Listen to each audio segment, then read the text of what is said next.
Si Daniel Webb ay 36 na taong gulang. Ginugol niya ang kanyang mga araw sa likod ng kamera, kinukunan ang buhay ng mga ligaw na hayop para sa telebisyon. 12 taon sa gawaing ito ang nagturo sa kanya ng maraming bagay. Nang umagang iyon, natapos agad ang kanyang trabaho, nakuha na ang mga kuha ng pagsikat ng araw. Ngayon ay pabalik na siya sa kampo. Walang kakaiba sa pakiramdam. Mainit na liwanag ang bumalot sa mga damuhan. Ang langit ay naging ginto mula sa kulay rosas. Lumutang ang alikabok sa hangin na parang maliliit na piraso ng tanso. Tumalon-talon ang kanyang sasakyan sa baku-bakong daan at iniisip na niya ang almusal. Nagbago ang lahat sa loob ng 3 segundo. May maliit at mabilis na lumabas mula sa mga halaman. Lumitaw ito sa harap mismo ng kanyang mga gulong.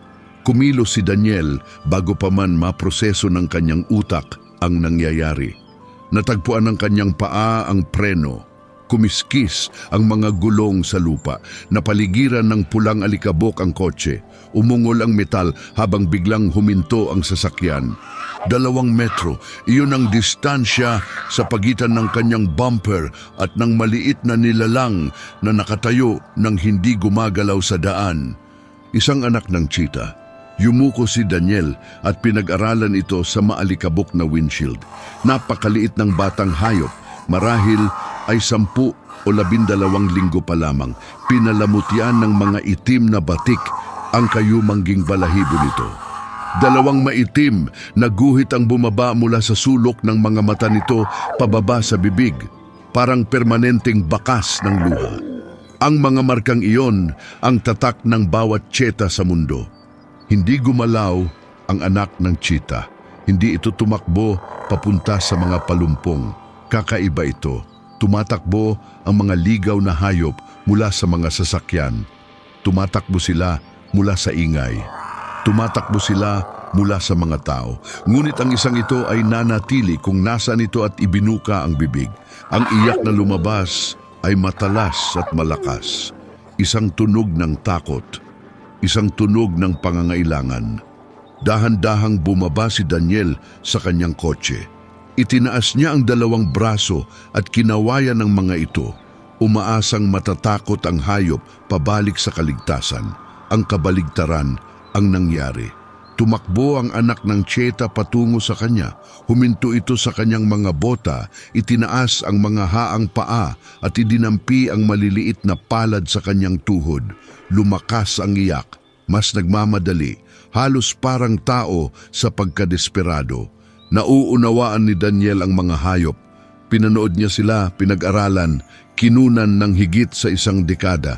Alam niya ang kanilang mga pattern, ang kanilang mga gawi, ang kanilang mga patakaran, at isang patakaran ang talagang hindi nagbabago. Nananatili ang mga batang cheetah kasama ang kanilang mga ina.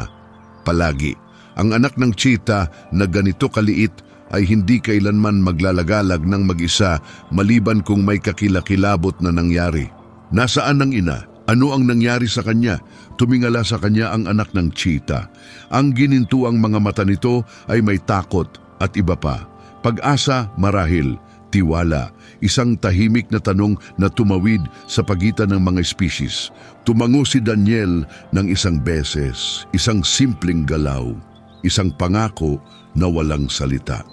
Bumaba sa 4 na paa ang anak ng cheetah. Lumiko ito at nagsimulang gumalaw sa mga damo. Pagkatapos ng ilang hakbang, huminto ito at lumingon. Malinaw ang mensahe. Sumama ka sa akin.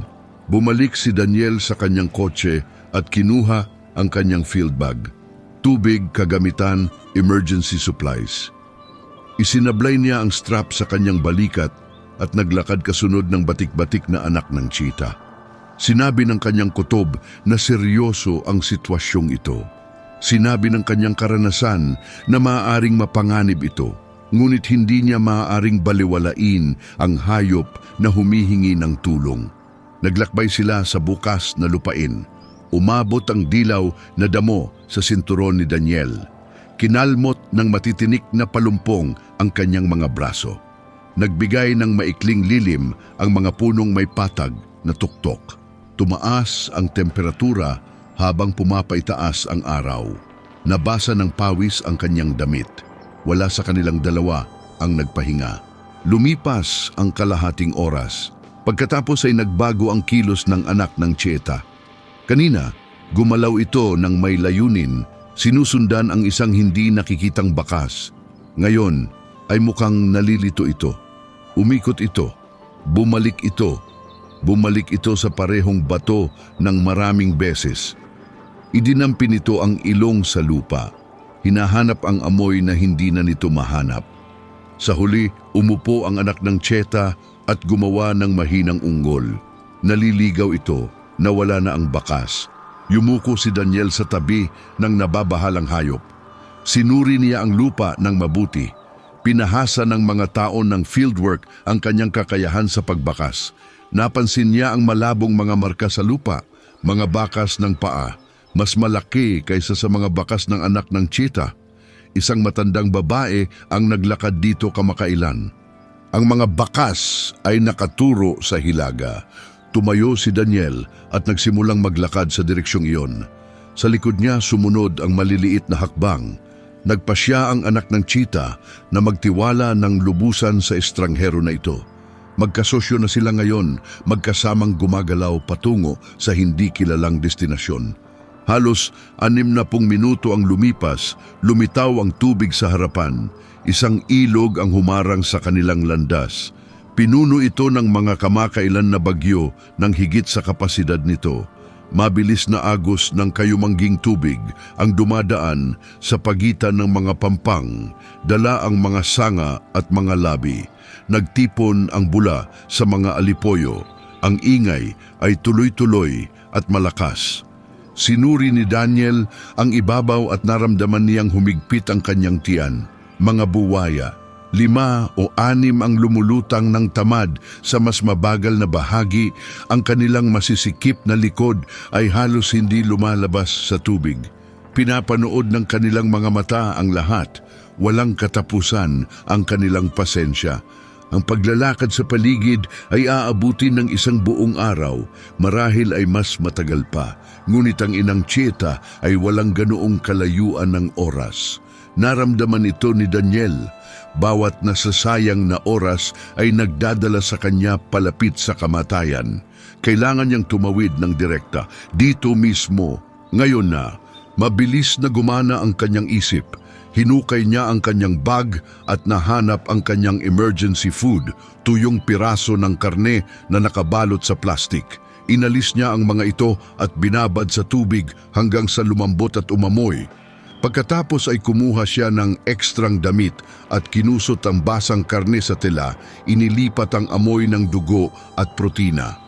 Nakolekta niya ang ilang mga bato at binalot ang lahat, lumikha ng mabigat na pakete. Ibinato niya ito sa ibaba ng ilog hanggat makakaya ng kanyang braso. Nakakuha ng agaran na atensyon ang pagsabog. Ang bawat buwaya ay lumiko at lumangoy patungo sa amoy. Ang kanilang makapangyarihang mga buntot ang nagtutulak sa kanila sa agos. Pansamantalang malinaw ang landas sa harap. Binuhat ni Daniel ang anak ng Tiyeta at hinawakan ito sa kanyang dibdib. Naramdaman niya ang maliit na puso nito na mabilis na tumitibok laban sa kanyang mga tadyang. Pagkatapos ay pumasok siya sa tubig. Unang tumama ang lamig. Pagkatapos ay ang presyon. Hinawakan ng agos ang kanyang mga binti at sinubukang hilahin siya patagilid. Umakyat ang tubig sa kanyang baywang, sa kanyang tiyan, sa kanyang dibdib. Bawat hakbang ay nangangailangan ng buong konsentrasyon. Isang pagkakamali ang magpapadala sa kanilang dalawa na gumulong pababa ng ilog, direkta patungo sa mga buwaya. Nagbilang siya sa kanyang isip, 1, 2, 3. Humaba ang oras, tila imposibleng malayo ang kabilang pampang. Sa wakas, lumitaw ang solidong lupa sa ilalim ng kanyang mga paa. Kinaladkad niya ang sarili papunta sa damo at bumagsak, nasusunog ang mga baga, nanginginig ang mga braso. Nanginginig ang anak ng Tiyeta sa kanya, nakaligtas sila. Ngunit ang pahinga ay isang luho na hindi nila kayang bayaran. Pinilit ni Daniel ang sarili na tumayo at nagpatuloy sa hilaga. Pagkatapos ng isang oras ng paglalakad, nagsimulang mahirapan ang anak ng cheetah. Nanginginig ang mga binti nito, bumaba ang bilis nito. Pagkatapos ay bumagsak ito sa lupa at hindi tumayo. Lumuhod si Daniel at sinuri ang sitwasyon. Mabilis na humihingal ang maliit na hayop. Nakalawit ang dila nito. Mapurol ang mga mata nito. Klasikong sintomas, dehydration, pagkapagod, mababang enerhiya. Ganap na kinaubos ng paglalakbay ang maliit na katawan nito. Sinuri ni Daniel ang kanyang mga gamit. May natirang tubig, ngunit wala ng pagkain. Isinakripisyo niya ang lahat ng kanyang rasyon para linlangin ang mga buwaya. Kailangan ng anak ng cheetah ng nutrisyon. Kailangan nito ng karne. Hindi ito maliligtas ng tubig lamang. Gumalaw ang kanyang mga mata sa buong tanawin. Isang grupo ng mga impala ang nanginginain malapit. Sa isang maikling segundo, pumasok sa kanyang isip ang isang madilim na kaisipan. Hindi, itinulak niya ito agad. 12 taon sa propesyong ito at wala pa siyang napatay na kahit ano. Nagmamasid siya sa kalikasan. Kinukunan niya ito. Hindi siya nakikialam. Ang prinsipyong iyon ang nagbibigay kahulugan sa kanya. Pagkatapos ay tumingin siya sa itaas. Mga itim na hugis ang umiikot laban sa asul na langit, mga buwitre. 12 sa kanila umiikot sa masikip na pormasyon sa itaas ng isang lugar na marahil ay 1 kilometro ang layo. Sa Afrika, ang umiikot na mga buwitre ay nangangahulugan ng isang bagay. May namatay. Binuhat ni Daniel ang mahina na anak ng cheetah at dinala ito patungo sa mga ibon. 10 minuto ang lumipas, natuklasan niya ang isang patay na kalabaw na nakahiga sa damo. Natatakpan ng mga buitre ang bangkay, pinupunit ang nakalantad na laman. Hinugot ni Daniel ang kanyang flare gun at nagpaputok ng isang beses sa hangin. Agad na nagkalat ang mga ibon dahil sa pagsabog. Napuno ng maitim na mga pakpak ang langit habang tumatakbo sila.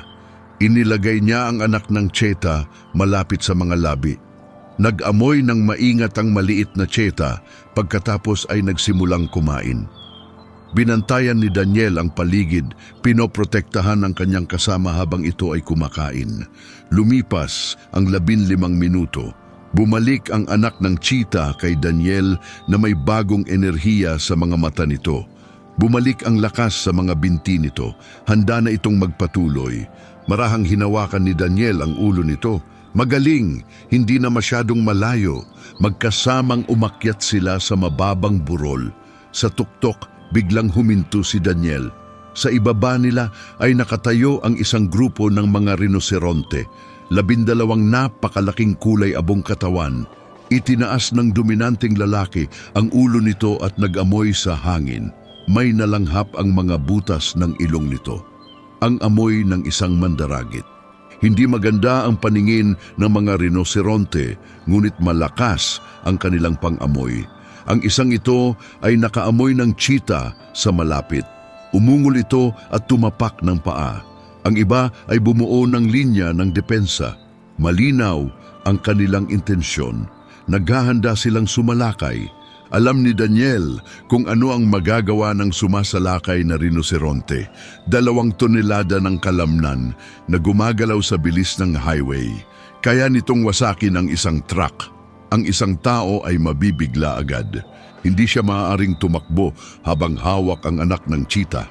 Hindi siya maaaring magtago. Ang malalaking katawan ay nagsimulang gumalaw patungo sa kanya. Pagkatapos ay may kamangha-manghang nangyari. Isang batang rinoseronte ang humiwalay sa kawan at pumwesto ng direkta sa harap ng sumasalakay na mga matanda. Huminto ang dominanting lalaki. Huminto rin ang lahat ng ibang rinoseronte. Tumanggi ang batang rinoseronte na gumalaw, hinaharangan ng kanilang landas na parang sinasabi sa kanila na huwag saktan ang isa pang sanggol na nawalan ng ina. Sinunggaban ni Daniel ang pagkakataon. Kinuha niya ang anak ng tseta at tumakbo patungo sa isang kumpol ng mga bato. Sumisid siya sa likod ng mga ito at dumapa. Mabilis na tumitibok ang puso laban sa kanyang mga tadyang. Nang lumingon siya, papalayo na ang kawan. Ang batang rinoseronte ay nanatiling nakatayo sa lugar, pinapanood ang lugar kung nasaan si Daniel. Isang maliit na nilalang na nagpoprotekta sa isa pa. Naramdaman ni Daniel na umangat ang emosyon sa kanyang dibdib. Nagpatuloy silang sumusunod sa mga bakas hanggang sa makarating sila sa isang kumpol ng matitinik na palumpong. Doon, nakatago sa mga halaman, may butas sa lupa. Isang malalim na hukay, isang bitag na ginawa ng mga poacher. Tumakbo ang anak ng cheetah sa gilid at malungkot na umiyak. Lumuhod si Daniel sa tabi nito at tumingin sa ibaba. Ang hukay ay bumaba ng 2 beses ang taas ng isang tao. Sa ilalim ay nakahiga ang isang babaeng cheetah. Natatakpan ng alikabok ang kanyang batik-batik na balahibo. Payat at hindi gumagalaw ang kanyang katawan. Tanging ang bahagyang paggalaw ng kanyang mga tadyang ang nagpapatunay na humihinga pa siya. Kinuha ni Daniel ang kanyang radyo at pinindot ang butones. "Rescue team, ito si Daniel. May emergency ako. Isang matandang babaeng cheetah ang nakulong sa hukay ng poacher. Malubhang dehydration. Kailangan ko ng medikal na suporta at extraction gear. Paparating na ang coordinates." Kumaluskos ang radyo. Sumagot ang isang boses sa static. "Kopya, Daniel. Nagsisimula ng gumalaw ang team. Tinatayang pagdating ay 40 minuto. Manatili sa iyong posisyon." 40 minuto. Parang walang hanggan iyon. Ngunit hindi bale, paparating na ang tulong.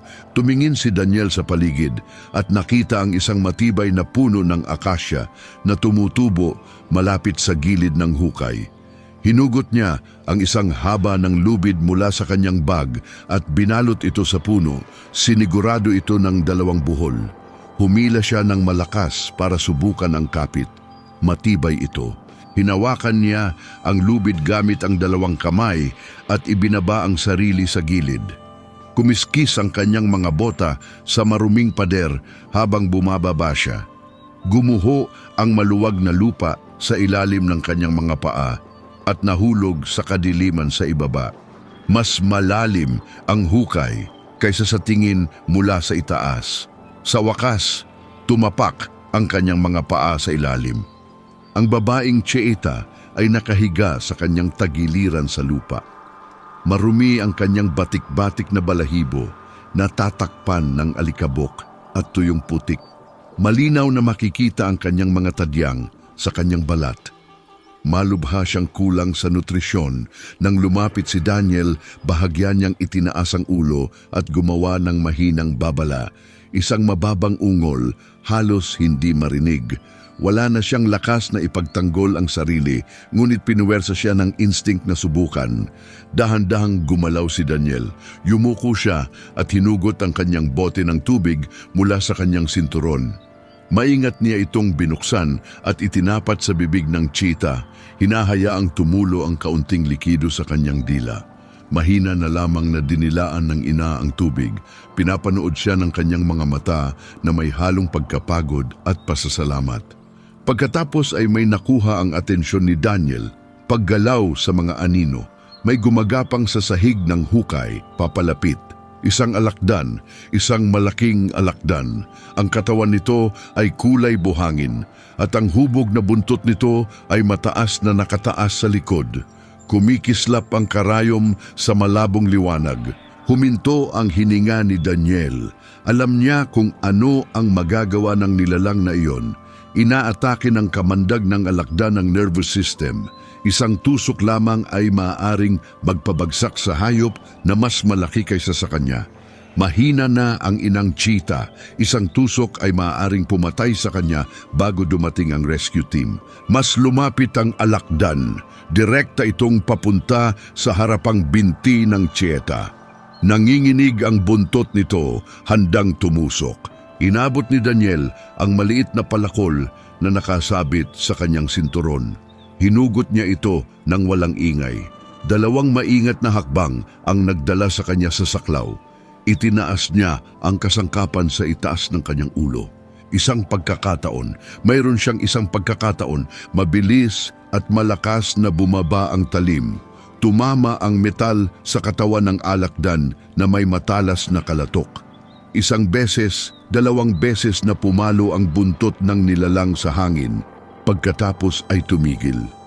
Tumama ulit si Daniel para sigurado, ganap na inihiwalay ang ulo sa katawan. Dahan-dahan siyang huminga, lumipas na ang panganib. Tumingin sa kanya ang inang cheetah, may nagbago sa kanyang mga amber na mata. Nawala na ang takot. Kapalit nito ay isang bagay na halos katulad ng tiwala. Pumayag si Daniel sa isang maliit na ngiti. Magiging maayos na ang lahat ngayon. Paparating na ang rescue team. Pareho ng ina at anak ay makakaligtas. Tapos na ang pinakamasama. Nagkamali siya, isang sigaw ang pumutol sa hangin sa itaas niya. Mataas ang tono. Takot na takot. Ang tunog ng isang batang hayop na nasa panganib. Biglang tumingin pataas ang ulo ni Daniel. Sa gilid ng hukay, nakasalampak laban sa langit, nakatayo ang 6 na hyena. Nakayuko ang kanilang batik-batik na mga katawan. Nakaturo sa harap ang kanilang mga bilog na tainga. Sumasalamin ang kanilang mga mata sa hapon na liwanag na parang maruruming barya. Sinundan nila ang amoy ng kahinaan.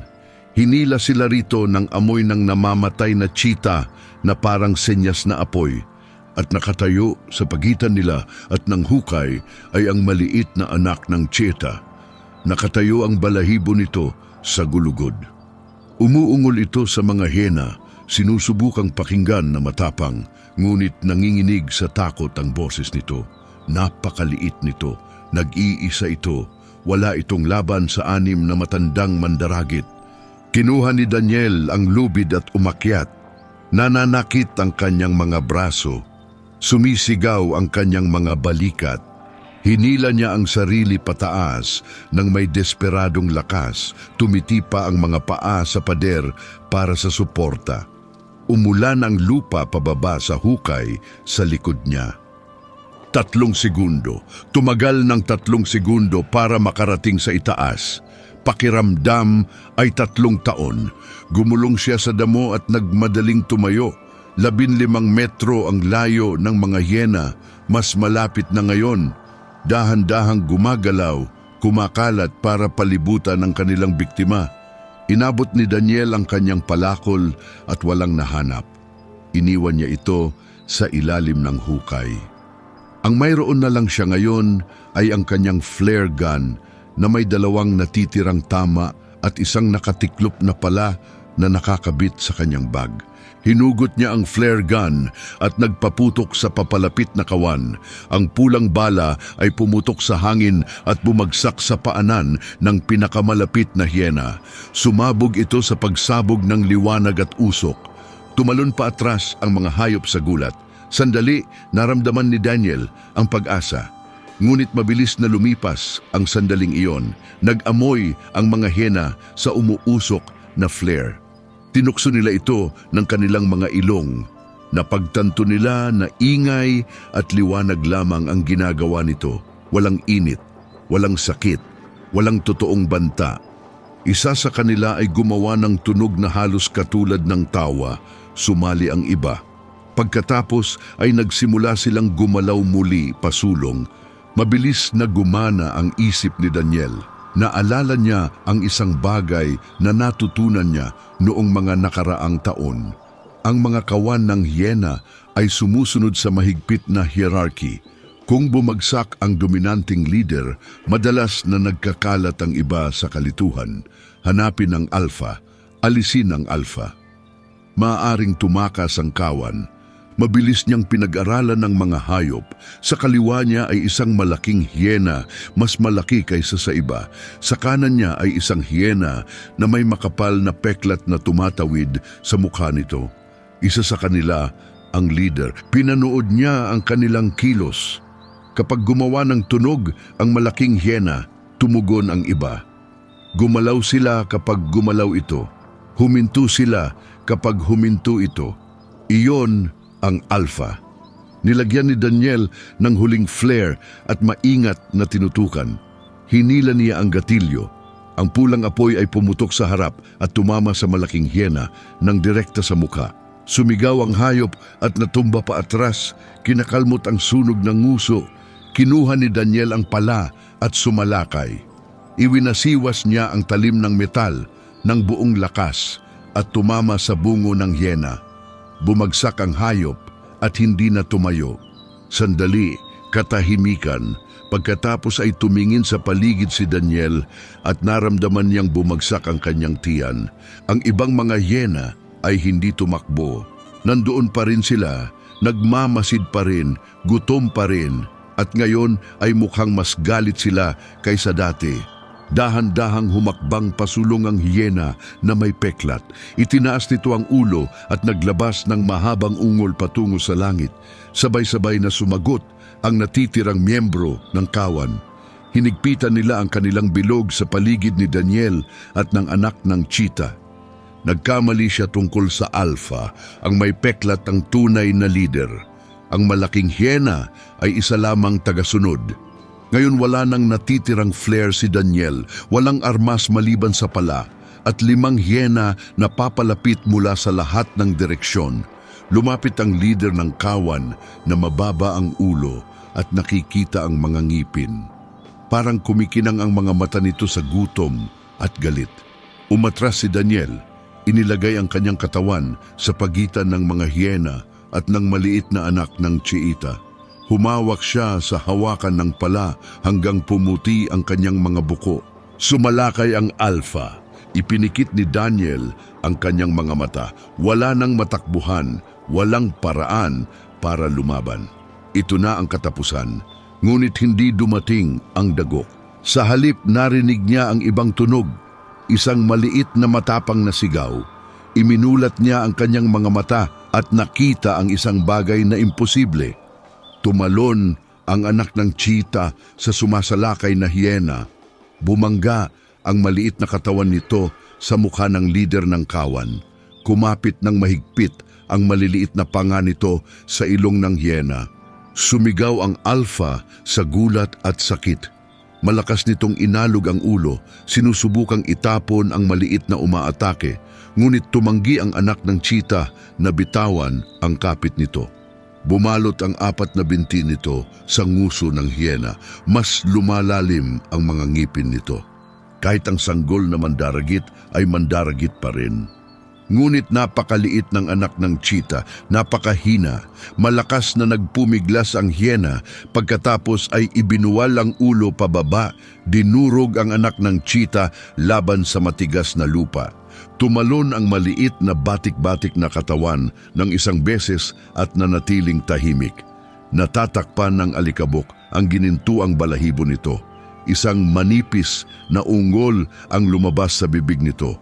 Pagkatapos ay katahimikan. Tumakbo si Daniel nang hindi nag-iisip.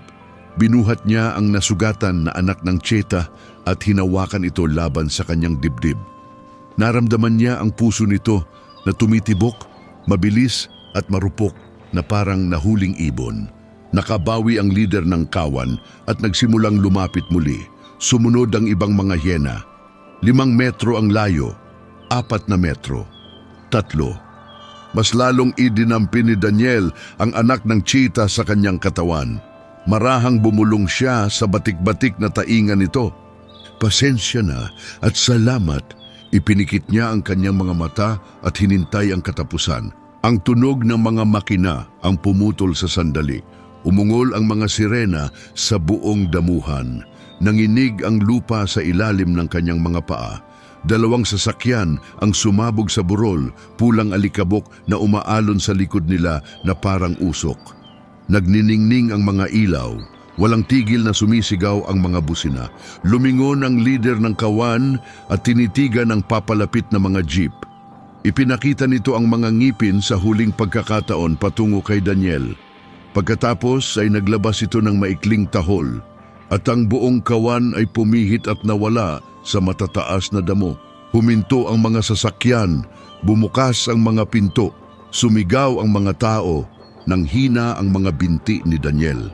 Bumagsak siya sa kanyang mga tuhod sa lupa, hawak pa rin ang maliit na anak ng cheetah sa kanyang dibdib. Nanginginig ang buong katawan niya nang hindi makontrol. Hindi siya makapagsalita. Halos hindi siya makahinga. Mabilis na nagtrabaho ang rescue team. Ibinaba nila ang mga kagamitan sa hukay at itinaas ang inang cheetah sa isang stretcher. Nagbigay ang mga veterinaryo ng mga pampatulog sa pamamagitan ng iniksyon at ikinonekta ang mga tubo para sa pagpapalit ng likido. Sinuri ng ibang miyembro ng team ang anak ng cheetah at ginamot ang mga sugat nito. Dumating ang diagnosis sa loob ng ilang minuto. Parehong makakaligtas ang dalawang hayop. Malubhang dehydrated at kulang sa nutrisyon ang ina, ngunit gagaling siya sa wastong pangangalaga. Ang anak ng cheetah ay may mga pasa at maliit na trauma, walang permanente. Pinagsama ng team ang ina at anak sa isang transport vehicle. Maglalakbay sila sa rehabilitation center ng gabing iyon. Saka lamang sa wakas ay lumuwag ang katawan ni Daniel. Ang tensyon na nagpapanatili sa kanya sa loob ng maraming oras ay biglang nawala. Lumipas ang 8 linggo. Nagmaneho si Daniel patungo sa rehabilitation center bawat 7 araw nang walang palya. Bawat pagbisita ay sumusunod sa parehong pattern. Sa sandaling dumaan siya sa tarangkahan, makikita siya ng batang cheetah at tatakbo sa kanyang mga mahabang payat na binti. Iikutin nito ang kanyang mga paa at kukuskusin ang kanyang mga bukong-bukong at gagawa ng malambing na tunog ng pagkilala. Naalala rin siya ng ina. Babangon siya mula sa kanyang pahingahan at maglalakad patungo sa kanya ng dahan-dahan. Ang kanyang mga amber na mata ay kalmado at matatag. Hindi na siya umuungol kapag lumalapit siya. Hindi na siya nagpapakita ng anumang takot. Parehong lumakas ang mga hayop bawat linggo. Naibalik ng ina ang kanyang timbang. Naging makintab muli ang kanyang balahibo. Lumaki at bumilis ang anak ng cheetah, tumatakbo sa paligid ng kanyang kulungan na may walang katapusang enerhiya.